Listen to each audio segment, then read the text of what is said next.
بھارت کا امریکہ کے ساتھ جو دفاعی معاہدہ ہوا ہے دراصل اس کی خود مختاری کے لیے ایک نیا چیلنج بن کر سامنے آیا ہے.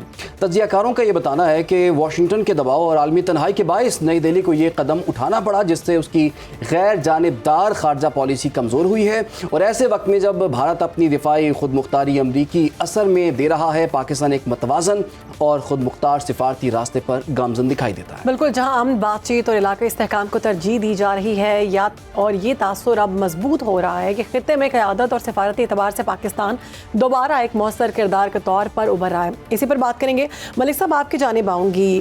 آپ کیا سمجھتے ہیں، کیا بھارت کا یہ معاہدہ دراصل اس کی اسٹریٹجک خود مختاری کو محدود کر دے گا اور پاکستان کے لیے اس میں دباؤ والی بات ہے یا پھر مزید مواقع کھلیں گے؟ دیکھیں، اگر آپ صحیح طرح دیکھیں تو بھارت وہ مکار ملک ہے جس نے اپنے مفاد کے لیے کسی قسم کا بھی اپنی خارجہ پالیسی کو ٹلٹ کرنے کو تیار رہتا ہے. الحمدللہ ہماری اس وقت بڑی پر اعتماد اور واضح بصارت سے بھرپور خارجہ پالیسی ہے، لیکن اس کو آپ ایک لحاظ سے بھارت کی کامیابی ضرور قرار دیں کہ اس نے اس حالات میں جب ٹرمپ اس کو بالکل کارنر پہ لے گیا تھا، اس نے ایک ایسا منور کیا ہے جس میں اس نے یہ 10 سال کا معاہدہ کرنے میں کامیاب ہو گیا. ہمارے لیے چیلنج بالکل ضرور ہے، لیکن اس میں اپرچونٹی ہے. اپرچونٹی یہ ہے کہ ہمارے اوپر، اور میں اس کو ریفر کروں گا افغان طالبان کے ساتھ بھی، کہ جب ہم ان سے ملاقات کرنے جاتے تھے تو وہ کہتے تھے کہ آپ کو تو جی امریکہ کی آواز صرف سنائی دیتی ہے اور آپ صرف امریکہ کے بیانیوں کو آگے لے کے چلتے ہیں. یہاں پہ الحمدللہ ہمیں یہ پتہ چلے گا اور آگے ہمارے جو سفارتکار ہیں اور جو ہماری حکومت ہے، آئی ایم شیور وہ اس کو فیکٹر بنائیں گی کہ دیکھیں وہ تو ہر ملک کے ساتھ چلنے کو تیار ہے. بھارت کبھی بھی، میں آپ کی احترام کے ساتھ آپ سے ڈس ایگری کروں گا، کبھی بھی وہ غیر جانبدار نہیں تھا.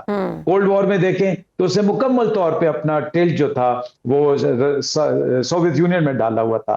تو یہ چیلنج ہمارے لیے ضرور بنے گا، لیکن اس میں ہمارے لیے اپرچونٹی یہ ہے کہ ہم ایک دفعہ دوبارہ بیلنس اپروچ کے ساتھ جائیں گے اور جن معاہدوں پہ ہم امریکہ کے ساتھ کام کر رہے ہیں ان میں توازن لے کے آئیں، اور اس کے ساتھ ساتھ ایک اور بہت بڑا فیکٹر، ہم اپنے پرانے آزمودہ اور تسلیم یافتہ جو دوست ہیں ان کو بھی اپنے ساتھ لے کے چلیں اور کسی طور پہ یہ امپریشن آنے دیں کہ ہم صرف امریکہ کے ساتھ.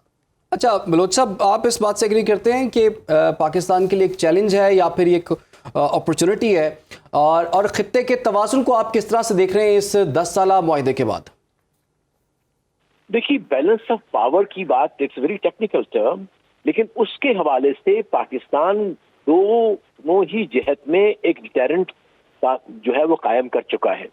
نیوکلیئر جو کمپوننٹ ہے اس کے اندر بھی ڈیٹرنس ہمارا ہے، اور کنونشنل کے اندر بھی ابھی ہم نے مئی میں 10 میں دکھا دیا اور اسٹیبلش کر دیا ایک ڈیٹرنس.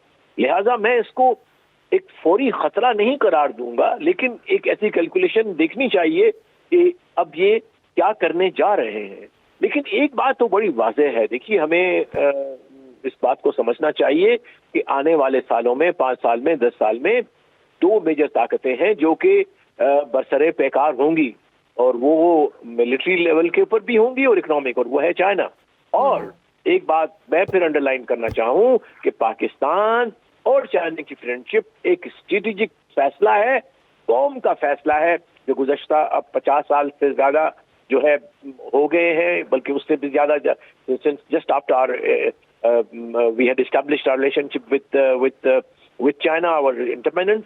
تو اب یہ ہے کہ چائنا کے ساتھ ہماری جو اسٹریٹجک پارٹنرشپ ہے اس کو ہم نے کبھی بھی کسی بھی قیمت میں کم نہیں ہونے دینا. لیکن ساتھ ساتھ وہ جو اس وقت توازن آ گیا ہے ہمارے فارن پالیسی کے اندر، جو پوسچر ہم نے دکھایا ہوا ہے دنیا کو، اٹ مسٹ کنٹینیو کہ ہم ایک ملٹی جو ہے الائنسز کے رجیم کو فالو کریں گے، جس میں ہماری الائنسز مختلف جو ممالک ہیں ان کے ساتھ ہوں گی، مختلف جو ریجنز ہیں ان کے ساتھ ہوگی، and that is how a multi polar world would work. اب اگر اگلے 10 سال میں آ کے یہ کوئی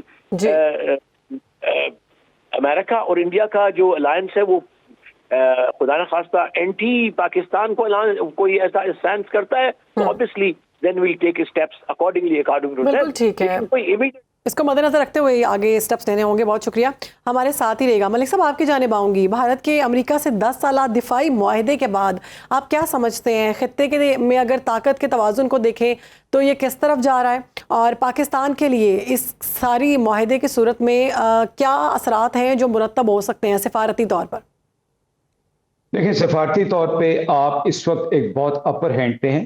آپ کو اب یہ ثابت کرنا پڑے گا دوبارہ سے, اور جس کی ایک غمازی آپ ابھی افغانستان کے ساتھ کر رہے ہیں. آپ ایک ذمہ دار ریاست کی حیثیت سے, جبکہ وہاں پہ ڈکلیئرڈ ٹیررسٹ موجود ہیں, independent agency, United nations, USA سب ڈکلیئر کر چکے ہیں کہ وہاں پہ دہشت گرد موجود ہیں. لیکن آپ ایک ذمہ دار ریاست کے حصول کے لیے اور ایک ریجنل پاور سٹیبلائزنگ فورس کے لحاظ سے آپ اپنا رول یہ واضح کرنا چاہ رہے ہیں. اس رول کو آپ کو امریکہ پہ مزید واضح کرنا پڑے گا. 1 سیکنڈ, دیکھیں, یہ بات سچ ہے کہ اگر 10 سال کا دفاعی, اور اگر آپ اس کو دیکھیں تو اس کو سیکیورٹی اینڈ سپلائی ایگریمنٹ کہا جا رہا ہے. دیٹ مینز اس میں ڈیفنس ٹیکنالوجی ہوگی, اس میں اور قسم کی بھی ٹیکنالوجی کا ذکر ہو رہا ہے. اگر آپ اس کو ڈیپ ڈاؤن دیکھیں تو اس میں ہمارے لیے چیلنج ہے, خطے میں توازن بگڑے گا. اور ابھی تک ہم نے امریکہ سے یہ جو نئی دوستی ہوئی ہے, جس میں ہم نے اس میں کوئی ایسا ملیٹریلی بہت کچھ گین نہیں کیا. مسائل ہمارے پاس پہلے تھے, ان کی تعداد میں اضافہ ہوا ہے,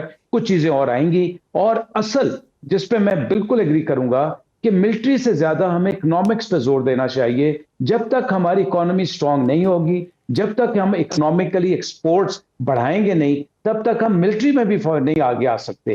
تو ریجن میں ڈیفینیٹلی فرق پڑے گا, ہمارے لیے چیلنج آئیں گے. لیکن پریشان ہونے کی ضرورت اس لیے نہیں ہے کہ آپ کے سفارتی محاذ پہ اس وقت اپر ایج ہے. اس اپر ایج کو آپ نے بیلنس طریقے سے ویل ڈسٹریبیوٹیڈ اور ایونلی لے کے چلنا ہے, جس میں چائنا, ایران, ان میں بھی اپنا رول لے کے آنا ہے, اور پیس پروپوگیٹنگ سٹیٹ کے طور پہ اپنے آپ کو پریزنٹ کرنا ہے. اب انڈیا کی کوشش یہ ہوگی کہ اس کو وہ ملٹری بیلنس میں لے کے جائے. ہم اس کو ضرور کاؤنٹر کریں گے انشاءاللہ, اور اپنے دوست ملکوں کی مدد اس میں شامل رکھیں گے.